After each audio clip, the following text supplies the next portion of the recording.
ఇటీవల జరిగిన ఎన్నికల్లో వైసీపీ పార్టీ కేవలం 11 సీట్లకే పరిమితం కావడంతో వైసీపీ పార్టీ పని అయిపోయింది. జగన్మోహన్ రెడ్డి ఇంకా కోలుకెళ్లారంటూ పెద్ద ఎత్తున వార్తలు వస్తున్న నేపథ్యంలో ప్రజలు ఏమనుకుంటున్నారు? వైసీపీ పార్టీకి 11 సీట్లు రావడం, జగన్మోహన్ రెడ్డి ప్రజల్లోకి వస్తే ఎలా ఉంటుంది? ఈ అంశాల గురించి సామాన్య ప్రజానికం వారి మాటల్లోనే అడిగి తెలుసుకుందాం. జగన్ ఓడిపోయాడు కదా, 11 సీట్లు వచ్చినాయి కదా, జగన్ పని అయిపోయిందంటావా? లేదు లేదా?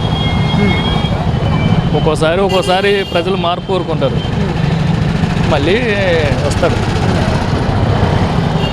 అన్ని మంచి పనులు చేసిన ఆయన మళ్ళీ వస్తాడని ఒకసారి ఒక్కొక్కరికి అవకాశం ఇస్తారు.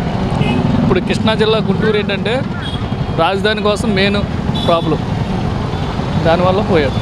మరి మిగతా చోట్ల ఓడిపోవడం కారణం ఏంటంటారు? అది ప్రజల మార్పు. 151 సీట్లున్న పార్టీ 11 సీట్లకు పడిపోయింది, వైసీపీ పార్టీ పని అయిపోయింది అని తెలుగుదేశం పార్టీ వాళ్ళు కానీ అంటే వేరే వాళ్ళు కూటమి వాళ్ళు విమర్శిస్తున్నారు. అదేంటి, ఇప్పుడు మన ఆంధ్రాలో దమ్గల పార్టీలు రెండు పార్టీలే కాబట్టి నెక్స్ట్ టైం మళ్ళీ అవకాశం ఇస్తారు. వాళ్ళకి 164 రావడానికి, వైసీపీ 11 రావడానికి గల కారణం ఏమంటారు? అంత డిఫరెన్స్ రావడానికి ఏంటి తేడా అంటారు? ప్రజల్లో మార్పు అంతే.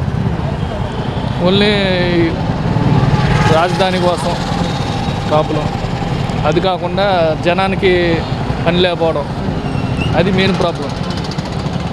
100 రూపాయలు ఇచ్చి రోజు పని లేకుండా చేస్తే ఎలా ఉంటుంది? ఇచ్చాం, మనిషి బతకడానికి కావాల్సిన వర్క్ లేకపోవడం మెయిన్ ప్రాబ్లం. వాళ్ళ ముగ్గురు కలిసి వచ్చారు, మేము సింగిల్గా వచ్చాం, వాళ్ళు దొంగ హామీలు ఇచ్చారు, మేము అందుకే ఓడిపోయామని వైసీపీ వాడు చెప్తుంది. నిజమేనంటారా?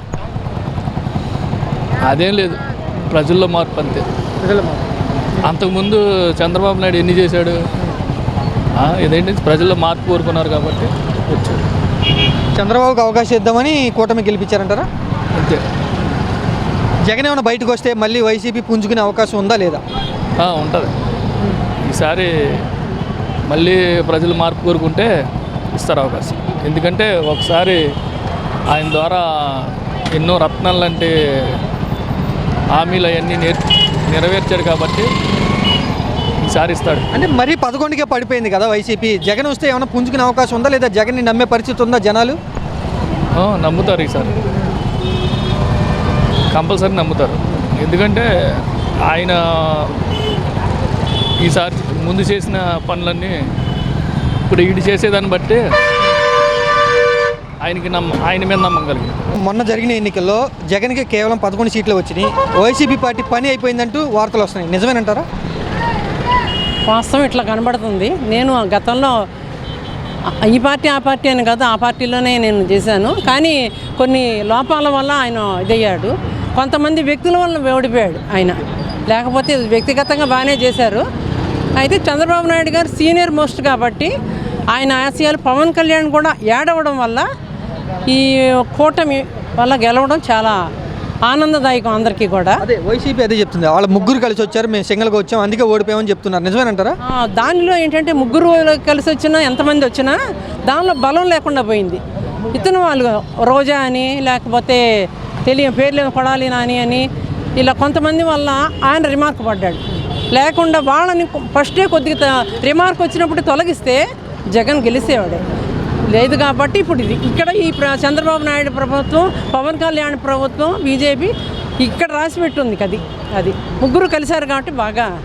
అంటే 11 సీట్లు వచ్చినా కూడా 40% ఓటింగ్ ఉందని చెప్తున్నారు జగన్ పార్టీ. ఎన్ని శాతం ఉన్నా రీచ్ అవ్వలేదు కదా నాన్న. అది రీచ్ అవ్వాలి కదా. మనకి 100కి 35 మార్కులు, 34 వచ్చినా ఉపయోగం లేదు కదా. అది అట్లా. ఇప్పుడు ఏమన్నా ఉందా వైసీపీ పార్టీకి బలం పుంజుకునే అవకాశం కనపడుతున్నాయి ప్రస్తుతం? ఇప్పటి నుంచి ఏమన్నా ఇంకా మంచి కార్యక్రమాలు, ఆ యొక్క రూమర్స్ ఉండే వ్యక్తులను తొలగిస్తే మళ్ళీ ఏమన్నా పికప్ అయ్యే అవకాశం ఉంది. అది మొన్న కేవలం వైసీపీకి 11 సీట్లు వచ్చాయి కదా, జగన్ పని అయిపోయిందంటూ వార్తలు వస్తున్నాయి. నిజమేనంటారా? అయిపోయినట్టే, ఇంకేముంది, అయిపోయినట్టు. జగన్ సీన్ అయిపోయింది. అంత ఘోరంగా అంటే 11 సీట్లే రావడానికి కారణం ఏమనుకుంటున్నారు మీరు? 11 అంటే ఇది ల్యాండ్ ట్యాటింగ్ ఒకటి, తర్వాత చంద్రబాబుని జైల్లో పెట్టడం ఒకటి,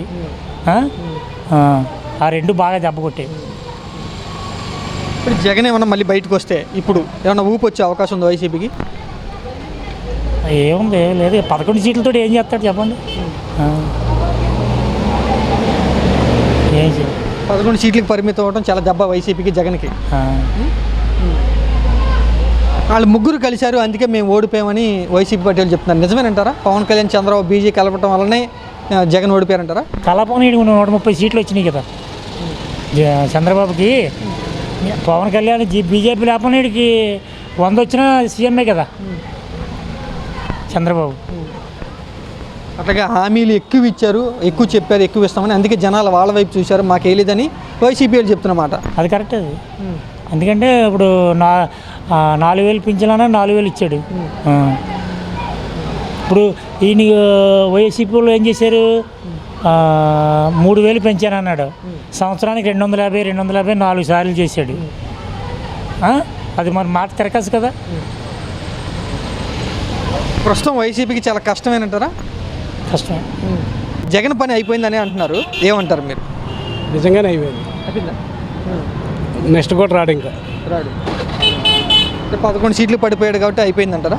అంటే ఆయన చేసిన పనులకి, ఆయన చేసింది లాస్ట్లో ల్యాండ్ యాక్ట్ తెచ్చారు కదా, దాని గురించి జనాలు బాగా భయపడిపోయారు. మొన్న జరిగిన ఎన్నికల్లో వైసీపీ 11 సీట్లే గెలుచుకుంది కదా, జగన్ పని అయిపోయిందంటూ వార్తలు వస్తాయి, నిజమేనంటారా? అది కరెక్ట్ అండి, 100% కరెక్టే సార్. చూసిన వాళ్ళందరూ కూడా ఇప్పుడు ప్రస్తుతానికి వచ్చిన దాన్ని బట్టి అందరూ అదే చెప్పుకుంటున్నారు. ఆ మాట వాస్తవం, మరి దానిలో తప్పేమీ లేదు. మీకేమనిపిస్తుంది? మాకు కూడా అంటే ఆయన కరెక్ట్గా పాలన అన్నది సరిగ్గా చేయలేదనిపిస్తుంది. ఇప్పుడు ఏం పట్టించుకోకపోవడం, ఇప్పుడు ఎమ్మెల్యేలు వచ్చినా ఎమ్మెల్యేలకు కూడా ఇంటర్వ్యూ ఇవ్వలేదని మధ్యలో ఉన్న వాళ్ళు ఆపేసి 2 నెలలు కూడా ఒక ఎమ్మెల్యే గారికి టైం పట్టిందంట ఆయన కలుసుకోవడానికి. ఇంకా దాని గురించి ఈ ప్రాబ్లం ఎందుకనేసి జనాలు కూడా ఇసుకుపోయేసారు. లేకపోతే బాగానే ఉండేది.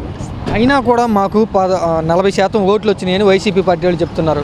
ఆ 40% ఓట్లు వచ్చినాయంటే అది దేనికోసం వచ్చిందంటే ఈ పథకాలు అన్నీ ఉన్నాయి కదా సార్, పథకాలు అందరూ వేసిన వాళ్ళలో కూడా చాలామంది వేయకుండా మానేశారు. వాళ్ళు వేసుకుంటే అసలు ప్రాబ్లం లేకపోయేది. వాళ్ళు కూడా చాలామంది ఏంటంటే ఇబ్బంది పడి ఇక సర్లే కొత్తది కదా ఈయన్ని కూడా చూద్దామని ఒకసారి అందులో పవన్ కళ్యాణ్ కలవడం ఇవన్నీ కూడా కొద్దిగా ఏమైనా మార్పు వస్తుందేమో అని చూసారు సార్. ముగ్గురు కలవడం వల్లే మేము ఓడిపోయాం, మేము సింగిల్గా వచ్చినా కూడా మాకు రావాల్సిన ఓట్లు మాకున్నాయి, మా ఓట్ బ్యాంక్ మాకుందని వైసీపీ చెప్తున్నమాట. అయితే అవ్వచ్చేది, అది కూడా కరెక్టే, అది వాస్తవం, అది అవ్వచ్చు. ఇప్పుడు పవన్ కళ్యాణ్ గారు కనుక దీనిలో రాకపోతే అది వేరేగా ఉండేదేమో, కానీ ఇప్పుడు పవన్ కళ్యాణ్ గారు వస్తాం కూడా వీళ్ళకి ప్లస్ పాయింట్, అది కరెక్టే సార్. షర్మిల ఏమైనా దెబ్బ కొట్టిందంటారా జగన్ని? షర్మిల దెబ్బ ఏమీ లేదండి. షర్మిల లేదు, మన ఎక్కడేమీ లేదు, కడప అటు సైడ్ ఏమో, కానీ మనకైతే ఏమీ లేదు సార్, మనకేమీ లేదు. ఇప్పుడు మళ్ళీ జగన్ జనాల్లోకి వస్తే ఏమన్నా వైసీపీకి ఊపి వచ్చే అవకాశం ఉందా? ప్రస్తుతానికైతే రాదు. ఇక ఆయన ఏదన్నా ఈ 4 సంవత్సరాలు బాగా ఏదన్నా మంచి పనులు చేసి అవి చేస్తే రావచ్చు, కానీ సడన్గా వచ్చేసి నేను మళ్ళీ వస్తానంటే మాత్రం కష్టం, టైం పట్టిద్ది వైసీపీకి, గ్యారంటీ టైం పడుతుంది. మొన్న జగన్కి 11 సీట్లు వచ్చి ఓడిపోయాడు కదా, జగన్ పని అయిపోయిందంటూ విమర్శ వస్తున్నాయి, నిజమేనంటావా? ఏమో మనకేం తెలియదు, ఎవడిష్టం ఆడుతుంది. రాబోయే రోజులు ఎవరి కింగ్ అయితే మళ్ళీ ఎవరి ద్వారా మనకి ఏం తెలుస్తుంది. రాబోయే అయితే మనం చెప్పలేం కదా. ఆయన మరి ఈయన వదిలేసి ఆయన నమ్మారు జనం, ఆయన ద్రోహం చేశాడు, బుద్ధి చెప్పారు, అంతే కదా. అది ఆయన తెలుసుకోవాలి. అది వాళ్ళ నాన్నగారి పేరు మీద ఆయనకు ఒక అవకాశం ఇచ్చారు, ఆ అవకాశాన్ని ఆయన నిలబెట్టుకోలేకపోయాడు, అంతే కదా. మీ నాన్నగారు ఉన్నారు, మీ నాన్నగారు నీకు ఒక అవకాశం ఇస్తాడు, మంచి పేరు తెచ్చుకో, మీ నాన్నలాగా తెచ్చుకోవడం కావాలా. ఆయన చూసి ఈయన ఓట్లేదు, ఈయన చూసి ఆవిడ ఓట్లేడుగా. మరి ఇప్పుడు ఈయన ఏం చేస్తారో మనం చూడాలి, అది మనం చేసేది ఏముంది. ముగ్గురు చంద్రబాబు, పవన్, బీజేపీ ముగ్గురు కలిసి వచ్చారు కాబట్టి మేము ఓడిపోయామని వైసీపీ పార్టీ చెప్తుంది, నిజమేనంటావా? ఏం కాదులే, ఈ వ్యతిరేకం ఫుల్గా ఉందిలే, వ్యతిరేకం ఉంటాను. ఎన్ని ఏదో అంటారు రాజకీయ, ఏదో ఏ టైంలో ఏం పడుతుందో, ఏ టైంలో ఏం జరుగుతుందో మనం ఏం చెప్పలేము, అంతే. ఏదో వాళ్ళ ముగ్గురు కలిపి ఓటేవారు ఏమో, వీళ్ళు ఒక్కడైనా గెలిచేవాడు ఏమో, ఆ మూమెంట్ చూస్తూ నలగా ఉంటుందిగా. చంద్రబాబు ఒక్కడైనా 120 సీట్లని చాలుగా అడిగి వస్తే ఎలాగే చెప్తారండి, అన్ని మామూలు వదిలేనా. ఎంత నిజంగానే వైసీపీ పార్టీకి జెండా మోసేవాళ్ళు ఎవరన్నా ఉన్నారా ఇప్పుడు ప్రస్తుతం? అది మనమే, ఆ పార్టీకి సంబంధం లేదు, మన ఎప్పుడు కాదు. అందరికి ఇష్టం బ్యాట్ ఉండగా, బాగా బ్యాట్ ఉండేటప్పుడు అది ఏదో చేస్తారు, ఇంకంతే. చెడ్డ పేరు వైసీపీ పార్టీ మీద బాగా వచ్చేసిందా? ఉంది, చెడ్డ పేరు ఉంది. ఎందుకని అంటావు? ఏమో మనకేంటి జనాల్లో వ్యతిరేకం వచ్చింది, అంతే. మనం చేసేది ఏముంది. అది ఓకే, ఇప్పుడు జనాల్లోకి వచ్చే అవకాశం ఉందని వార్తలు వస్తున్నాయి. ఇప్పుడు మళ్ళీ జగన్ ఏమన్నా బయటకు వస్తే కానీ వైసీపీ బాగా పుంజుకునిద్దంటావా? ఏమో మరి తెలియదు, రాబోయే కాలం మనం చెప్పలేము. అది మనం ఇంకా 5 సంవత్సరాలు టైం ఉంది. ఇప్పటి నుంచి ఎలా చెప్తాం? 2 సంవత్సరాలు 3 సంవత్సరాలు పోతే ఏం చెప్పగలం మనం. ఇప్పుడు నుంచి మనం చెప్పలేం కదా. ఆయనకి మళ్ళీ అవకాశం కావాలంటే ఆయన ప్రజల్లో తిరగాల. తిరిగితే ఏమో జనం నమ్ముతారో నమ్మరు, అది ముందు తెలుసుకోవాలి ఆయన. అంతే కదా, ముందు ఆయన నమ్ముతారో నమ్మరో జనం తెలుసుకోవాలి కదా. ఒకసారి నమ్మారు, మోసపోయారు, మళ్ళీ దాన్ని రిపీట్ చేసుకోవాలి ఆయన. మన చేతిలోనే ఏముంది. అది అబద్ధ హామీలు, దొంగ హామీలు ఇచ్చారు కూటమి వాళ్ళు, అందుకని వాళ్ళని చూసి జనాలు ఓట్లు వేశారు అంటున్నారు. నిజమేనా? ఈడ అబద్ధాలు ఆడాడుగా. మద్యపాన నిషేధం అన్నాడు. ఈడు ఎందుకు చేశాడు మరి? అమ్మబడి నాన్నబడి అమ్మబడి అని చెప్పుకొచ్చాడు. డబ్బు ఎక్కడిది? రాజధాని అన్నాడు, అలాగే అన్నాడు. మరి 3 రాజధాని అన్నాడు. మరి ఈడు అబద్ధం అన్నాడు. రాజకీయ నాయకుడు అబద్ధం అన్నాడు. ఎవరు నాకు చెప్పండి. కూటు కోసం కోటి విద్యలు అంట. వీళ్ళు పవర్ కోసం వీళ్ళు బోర్డు అబద్ధాలు చెప్తున్నారు. సంఘనా పోయి పెదలే. మొన్న జరిగిన ఎలక్షన్లో వైసీపీకి 11 సీట్లే వచ్చినాయి. అయిపోయిందంటారు వైసీపీ పార్టీ పని? అయిపోయింది. అంటే ఏ లెక్కన అనుకుంటున్నారు? ఏ లెక్కనే ఉందో వాళ్ళు చేసిన అన్యాయాలు, అక్రమాలు ఏంటి, ప్రజావేది కూల్చేయటం, అమరావతి అభివృద్ధి చేయకపోవటం, ఇసుక దోపిడీ, ఇవన్నీ ఏంటి, చంద్రబాబుని తిడతాం, పవన్ని తిడతాం, లోకేష్ని తిడతాం, ఇవన్నీ అనవసరం కదా, తప్పు కదా. అది ఏదన్నా రాజకీయం చూసుకోవాలి, అంతేగాని వ్యక్తిగతంగా వాళ్ళని తిట్టడం మంచిది కాదుగా. అందుకనే ఇవన్నీ చేయబట్టే ఓడిపోయారు. మాకు 40% ఓట్లు వచ్చినాయి, కానీ కేవలం 11 సీట్లు వచ్చినాయి అంటే వాళ్ళు చెప్తున్న, వైసీపీ వాళ్ళు చెప్తున్న మాట ఇది నిజమేనంటారు? 40% ఓటింగ్ ఏమంటారు? 40% కోసం ఈ తెలుగుదేశానికి ఇంకో 5%, 10% పెరిగింది కదా. ఎంతైనా ఒక ఎమ్మెల్యే 89 సీట్లు వచ్చినా వీళ్ళదే కదా. 1 సీట్ లేకపోయినా 90 వచ్చినా చంద్రబాబుదే. మరి ఇంకేముంది, దానికి ఏం చెప్తాం, అంతే కదా. అది ముగ్గురు కలిసి వచ్చారు, అట్లాగే అబద్ధ హామీలు, దొంగ హామీలు ఇచ్చారు, అందుకే మేము ఓడిపోయాం అని చెప్తున్నారు వైసీపీ వాళ్ళు. ఎవరి కూటమి వాళ్ళు ముగ్గురు కలిసి వచ్చారు, వాళ్ళు దొంగ హామీలు ఇచ్చారు, చేయలేని హామీలు ఇచ్చారు, అందుకని జనాలు వాళ్ళ వైపు చూశారు, మమ్మల్ని వద్దనుకున్నారు అని వైసీపీ వాళ్ళు చెప్తున్నారండి. చేసి చూపిస్తారు. ఇప్పుడు తొందరపడితే ఎలాగా? 5 ఏళ్ళు టైం ఉంది కదా. ఇప్పుడు అమరావతి చూశారుగా, అమరావతిని ఎంత శుభ్రం చేశాడు, కళ్ళకి కనపడేదాడు చూపించాడు కదా. మరి అదంతా నాశనమేగా 5 ఏళ్లలో. మరి అది అభివృద్ధి చేసుకోవచ్చుగా. ఇలాంటి అభివృద్ధి పనులు చేస్తే మరి గెలిపిస్తారుగా, రోడ్లు వేస్తే గెలిపిస్తారుగా. మరి ఇవన్నీ చేయకుండా 40% వచ్చిందంటే ఏం సుఖం. అది జగన్ ఏమన్నప్పుడు బయటకు వస్తే వైసీపీ మళ్ళీ పుంజుకునే అవకాశం ఉందంట. ఏం లేదు, ఇక ఒక ఛాన్స్ అయిపోయింది. ఒక ఛాన్స్ ఇక రాడు. ఇట్లాగే ఇప్పుడు ఏది బీపీసీఎల్ ఏదో తీసుకొస్తున్నాడు మచిలీపట్నానికి, రాయలసీమకి ఏదో 4,500 కోట్లతో కార్ల కంపెనీ తెస్తున్నాడు. మళ్ళీ ఇలాగే చేస్తాడు. వచ్చి ఇంకా నెలగా అయింది, ఇంకా 5 సంవత్సరాలు ఉంటాయి. ఒకటి తీసుకొస్తాడు, అభివృద్ధి చేస్తాడు. ఆ అభివృద్ధి మళ్ళీ కూటమిని గెలిపిస్తుంది. వైసీపీకి కష్టం ప్రస్తుతం అయితే కష్టం, ఇక రాదు. అది జగన్ 11 సీట్లకి పరిమితం అయ్యాడు కదా, వైసీపీ పార్టీ పని అయిపోయిందంటూ వార్తలు వస్తున్నాయి. నిజమేనంటారా? నిజమే, అయిపోయింది. నిజమే. ఆయన చేయాల్సిన సరిగ్గా చేసుకోలేదు ఏమి. మరి ఎస్కోట్ ఆఫ్ చేశాడు, అన్ని రేట్లు పెరిగిపోయాయి, అన్ని ట్యాక్సీలు వేసారు. పేదవాళ్ళు పదవడం కష్టం అయిపోయింది ఆయన ప్రభుత్వంలో. 151 నుంచి 11 పడిపోయింది కదా, ఏమన్నా పుంజుకునే అవకాశం లేదంటారా? ఇంకా ఆయనకి లేదండి. ఇంకా అంత అవకాశం వీళ్ళు ఎవరు. ఎందుకంటే ఆయన ప్రభుత్వం ఏంటో, వ్యాపారం ఏంటో చూశారు ప్రజలు, ఇసుకుపోయారు. చాలామంది నష్టపోయారు. వ్యాపారాల్లో ఏమీళ్ళు చాలా నష్టపోయి.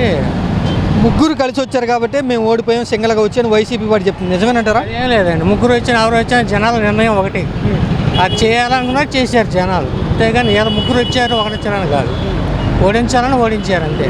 జనాలు ఉన్న వాళ్ళకున్న ఒక ఆలోచన అది. ఎందుకంటే ఈ మనిషి గురించి చాలా బాధపడ్డారు. వ్యాపారాల్లో, బిజినెస్లో ప్రతి ఓళ్ళు బాధలు పడుతున్నాయి చూశారు. ఆయన చేయాల్సింది ఒకటి మెయిన్ చేయాల్సి వస్తే ఇంకోటి చేశాడు ఆయన. అది అంటే జగన్ కంటే ఎక్కువ పథకాలు చెప్పారు కదా కూటమి వాళ్ళు, దాని గురించి ఏమైనా ఓటేశారు జనాలు కొని? అది కాదండి. ఈ ముందు ఈయన చేసే ప్రభుత్వం అంతా లాస్. ఈయన చేసిందంతా వ్యాపారం, ఈయన చేసిన బిజినెస్ అంతా కూడా ప్రజలకు ఏం ఉపయోగపడాల. ఏదంటే ఏదో 10 మంది చేస్తే 10 మందికి అది వేస్తే 10 మందికి ఇది వేసాడే, కానీ మెయిన్ రేట్లు అనేది పేదవాళ్ళకి అందుబాటులో లేవు. అన్నీ రేట్లు పెరిగిపోయినాయి, అవి పట్టించుకోవాలా. అభివృద్ధి లేదు, అభివృద్ధి పట్టించుకోవాలా. ఏమీ లేవు అక్కడ ఆయన చేసింది. ఏంటంటే ఏదో పిల్లలకి వేసాం చూసాం అంతే, ఆ ఆలోచనలో ఉన్నాడు. కానీ ఆయన అసలు మధ్యతరగతులు ఎలా బతకాలా, ఎలా బిజినెస్ అనేది, వ్యాపారం ఏంటి, ఎలా బతుకుతారు అనేది లేదు. ఇప్పుడు వీళ్ళు వచ్చారు కదా. మా ఓటు బ్యాంక్ మాకే ఉంది, ఎక్కడికి వెళ్ళలేదు, కానీ సీట్లే తగ్గినాయి మాకని వైసీపీ పార్టీ వాళ్ళు చెప్తున్నారు. ఆ ఓటు బ్యాంక్ ఉంటే ఇన్ని ఓట్లు ఎందుకు వేస్తారు? అన్ని ఓటు బ్యాంక్ ఉంటే ఇన్ని ఓట్లు లేరు కదా. మరి జగన్ ఏమైనా బయటకు వస్తే ఎలా ఉండిద్ది అంటారు పరిస్థితి? జనాల్లోకి వస్తే వస్తే ఏమైంది, ఆయన చేసి తెలుసుకొని చక్కదిద్దుకుంటే బాగుంటుంది అంతే. వైసీపీ మారాలంటారు అయితే. వైసీపీ ఆయన వచ్చి జనాల్లోకి వచ్చి జనాలు నాడి తెలుసుకోవాలి, ఎందుకు ఇబ్బంది పడుతున్నారు, ఎవరు ఇబ్బంది పడుతున్నారు అని. ఎంతసేపు వాళ్ళ మీద వదిలేశాడు ఆయన ఒక ఇదంతా. ఎవరు స్ట్రాంగ్ అంటారు ఇప్పుడు? కూటమి బాగా బలంగా ఉందంటారు అయితే. ఇప్పుడు ప్రస్తుతానికి కూటమి అయితే బాగా బలంగానే ఉంది. ఇంకా టైం ఉందిగా, 4 ఏళ్ళు ఉంది. ఇంకా ఈ 4 ఏళ్ళలో వీళ్ళు చెప్పింది ఏం చేస్తారు ఏంటో చూడాలి. ప్రజలైతే నిర్ణయించుకున్నారు వీళ్ళకి ఇద్దాము మళ్ళీ అని, ఇచ్చారు. మరి వైసీపీ నుంచి నేతలు ఎవరన్నా అటువైపు వెళ్ళే అవకాశాలు ఉన్నాయంటారు ప్రస్తుతానికి ఇప్పుడైతే ఏం లేదు, ఎవరు వెళ్ళేది లేదు. అయితే ఇంకా టైం ఉంది కదండి, ఈ 2 సంవత్సరాలు ఏమన్నా వెళ్తే వెళ్ళొచ్చు.